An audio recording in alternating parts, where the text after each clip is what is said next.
लखनऊ में सहाबा action committee का सालाना जश्न जलसा 11 जून से मनाया जाएगा। सहाबा एक्शन कमेटी का सालाना जलसा 11 जून को प्रेस क्लब में जल से लेकर प्रेस वार्ता का आयोजन किया गया। सहाबा एक्शन कमेटी का सालाना जलसा 11 जून को सुन्नी कॉलेज नखखास में जलसे का विषय दहशतगर्दी का इलाज, सहाबा की गुलामी है। आपको बता दें कि सहाबा एक्शन कमेटी के तत्वाधान में सुन्नी इंटर कॉलेज के सिद्दीक ए अकबर हॉल में 11 जून को रात्रि 9 बजे सालाना जलसे का आयोजन किया जाएगा। जलसे का विषय दहशतगर्दी का इलाज, साथ ही बता दें कि सहाबा की गुलामी है।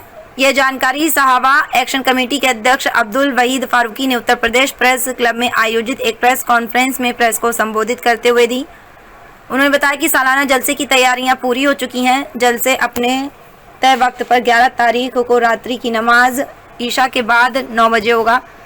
जलसे में अनेक इस्लामी विद्वान एवं शिक्षाविद भाग लेंगे। उन्होंने बताया कि जलसे का विषय दहशतगर्दी का इलाज, सहाबा की गुलामी है। जलसे में भाग लेने वाले इस्लामी विद्वान एवं शिक्षाविद इस विषय पर विस्तार से चर्चा करेंगे कि किस तरह मोहम्मद साहब और उनके प्रत्यक्ष अनुयायियों की शिक्षाओं का अनुसरण कर आतंकवाद का इलाज किया जा सके और किस प्रकार मोहम्मद साहब और उनके प्रत्यक्ष अनुयायियों और उनके जीवन शैली से शिक्षा ग्रहण कर दुनिया को शांति के मार्ग पर लाया जा सके। ज्ञात हो कि सहाबा एक्शन कमेटी एक सामाजिक संगठन है जो मुसलमानों सहित समाज के सभी वर्गों के शैक्षिक, आर्थिक एवं सामाजिक उत्थान के लिए काम करता है। इस अवसर पर सहाबा एक्शन कमेटी के अध्यक्ष अब्दुल वहीद फारूकी, जनरल सेक्रेटरी मौलाना जैद अब्दुल रहीम फारूकी, मौलाना मुजम्मिल नदवी, मुस्लिम यूथ ब्रदर्स के जनरल सेक्रेटरी हाफिज सैयद मोहम्मद वसी, राष्ट्रीय सामाजिक कार्यकर्ता संगठन के कन्वीनर मोहम्मद आफाक सहित अन्य लोग उपस्थित रहे। लखनऊ से इकबाल अहमद की रिपोर्ट। इस्तकबाल है आपका गंगा जमनी तहजीब के शहर लखनऊ में। इस वक्त हमारे साथ रूबरू है सहाबा एक्शन कमेटी के अध्यक्ष अब्दुल वहीद फारूकी साहब। फारूक साहब, बहुत बहुत स्वागत है आपका समाचार 24 न्यूज चैनल में। 11 तारीख को आपकी जानिब से एक जलसा मुनक्किद किया जा रहा है जिसका उन्वान है दहशतगर्दी का इलाज, सहाबा की गुलामी। तो इसके बारे में रोशनी डाल दीजिए। देखिए, दहशतगर्दी का इलाज क्वेश्चन मार्क, सहाबा की गुलामी, ये एक सवालिया निशान है और मैं ये साबित करने की कोशिश करता हूं कि सहाबा के गुलाम कभी दहशतगर्द नहीं हो सकते और हमारे सहाबा ने दहशतगर्दी सिखाई भी नहीं। हमारे नबी ने अमन का पैगाम दिया और इस तरह पैगाम दिया कि आप रहमतुल लिल आलमीन है, आप पूरी आलम के लिए रहमत बन के दुनिया में तशरीफ लाए। और आपको एक दो बातों से खाली ये बता दूंगा कि जो इस्लाम का चेहरा सामने रखा जाता है, इस्लाम ऐसा मजहब नहीं है। इस्लाम पूरी दुनिया में शांति फैलाने का मजहब का नाम इस्लाम है। हमारे चौथे खलीफा हजरत अली रजी अल्लाह ताला अन्हु का एक वाकया आपको बता दूं कि कैसे अमन को कायम रखने के लिए और कसास, बदला न लेने की बात को हम आपको बता दें। जो मजहब इतना प्यारा हो, जिसके अनुयायी ऐसे हों, जिनके फॉलोअर, जिनके आप रसूलुल्लाह सल्लल्लाहु अलैहि वसल्लम के सहाबा ऐसे हों, और सहाबा वो होते हैं, वो है जो आप रसूलुल्लाह सल्लल्लाहु अलैहि वसल्लम के साथ रहे, आपके साथी सहाबा। तो एक मौका ऐसा आया कि एक बहुत बड़ा पहलवान था, एक जंग में वो हजरत अली रज़ी अल्लाह ताला अन्हु के सामने आया, तो हजरत अली रज़ी अल्लाह ताला अन्हु उसको पटक के उसके ऊपर बैठ गए और बैठ जाने के बाद उसने आपके ऊपर थूक दिया।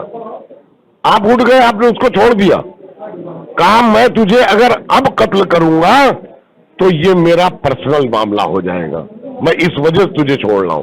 तो आप तसव्वुर कीजिए, सोचिए इस बात को कि जो मजहब इस तरह के दर्श देता हो, ऐसी बातें करता हो, वो कैसे आतंकवाद को हो सकता है, आतंकवादी हो सकता है, या कैसे वो दहशतगर्द हो सकता है। लेकिन जिस तरह से हमारे देश के कश्मीर में 22 तारीख को एक मामला पेश आया, जिस तरह से 26 भारतीय नागरिकों की, निर्दोष भारतीयों की हत्या की गई, उनके बच्चे और उनकी बीवियों के सामने, क्या इस्लाम इस बात की कहीं से भी इजाजत देता है कि इस तरह की वाकयात किए जाए, इस तरह के हादसा किए जाए?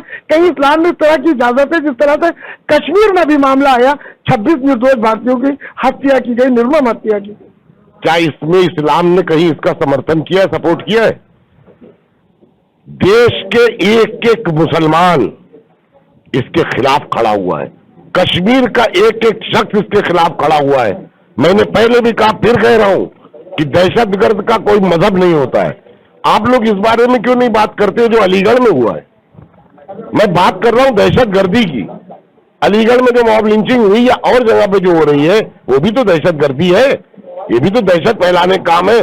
पहलगाम में जो हुआ हमारे देश के, जिस तरह हमारे देश के लोगों के साथ हुआ, वो उसको किसी ने भी, किसी धर्म के, किसी मजहब के, किसी भी सियासी आदमी ने उसका समर्थन नहीं किया, ना किसी मौलवी ने समर्थन किया, ना किसी तंजीम ने समर्थन किया, बल्कि सारे लोग मुल्क के साथ खड़े हुए।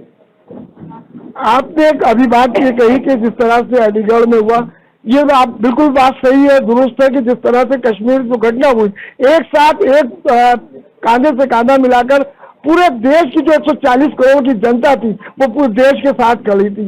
लेकिन जो कभी अलीगढ़ में हुआ, आप जिस तरह से बात कर रहे हैं, जिस तरह से आप उसको रख रहे हैं उस पक्ष को, वो जो और जिम्मेदार लोग हैं इस तरह के पक्ष क्यों नहीं रखते हैं? अलीगढ़ में जो घटना हुई उसको लेकर जो और लोग थे, जिम्मेदार लोग थे, उन्होंने उस बात को लेकर आवाज क्यों नहीं उठाई? इसके बारे में क्या हम आपसे सवाल कर रहे हैं, आपके अलावा जो मेन स्ट्रीम मीडिया उसने क्यों नहीं इसका सवाल किया? आप तो कर भी रहे हैं। ये जो आजकल के हालात हैं, अगर ये सोशल मीडिया ना हो तो मुल्क पता नहीं कहां से कहां चला जाएगा। मैं तो आप सबका शुक्रगुजार हूं कि आप बचा के रखे हुए मुल्क की गंगा जमनी तहजीब को, आप बचाए, मुल्क को बर्बादी से आप बचा रहे हैं। वरना मेन स्ट्रीम मीडिया जो है वो तो बिक चुका है, वो कहीं ऐसी खबर ही नहीं छपने देता है। ये सवाल ये है कि मैं करूं या कोई करे। अगर जुल्म और ज्यादती के खिलाफ खड़े हैं तो कोई भी खड़ा हो सकता है, उसके लिए कोई मजहब की जरूरत नहीं।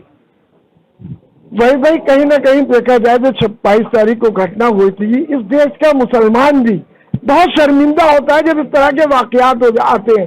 और उस तरह के जो वाकयात होते हैं जिसकी इस्लाम में कहीं से इजाजत नहीं दी गई है, और उसको देश के मुसलमानों से जब जोड़ा जाता है तो इस देश का मुसलमान भी कहीं ना कहीं शर्मिंदा होता है। तो मैं चाहता हूँ इस पर भी थोड़ा सा 2 शब्द कह दें। मैं तो नहीं शर्मिंदा होता हूं, और मैं मुसलमानों से कहता हूं कोई शर्मिंदगी की जरूरत नहीं है। इस्लाम का आतंकवाद से कोई ताल्लुक नहीं है। जिसने भी ये काम किया मुसलमान नहीं है। इस्लाम नाम रखने से मुसलमान थोड़ी होता है, नाम तो कोई भी किसी का रख ले, नाम रखने से मुसलमान नहीं, किरदार का मुसलमान होना चाहिए। ऐसे लोग मुसलमान नहीं है, नहीं है, नहीं है, इनका इस्लाम से कोई ताल्लुक नहीं। बहुत बहुत शुक्रिया हमसे बातचीत करने के लिए। और आपने जो सबसे आखिर में बात कही, बहुत दमदार बात कही, बहुत बड़ी बात कही कि जो लोग इस तरह की घटना को अंजाम देते हैं उनका कोई धर्म नहीं होता, उनका कोई मजहब नहीं होता। ऐसे लोगों को इस्लाम से जोड़ना बेईमानी है कि किसी धर्म के, किसी मजहब के मानने वाले नहीं है। कैमरा पर्सन रिजवान अली के साथ समाचार 24 न्यूज की ओर से मैं इकबाल अहमद, मथुरा।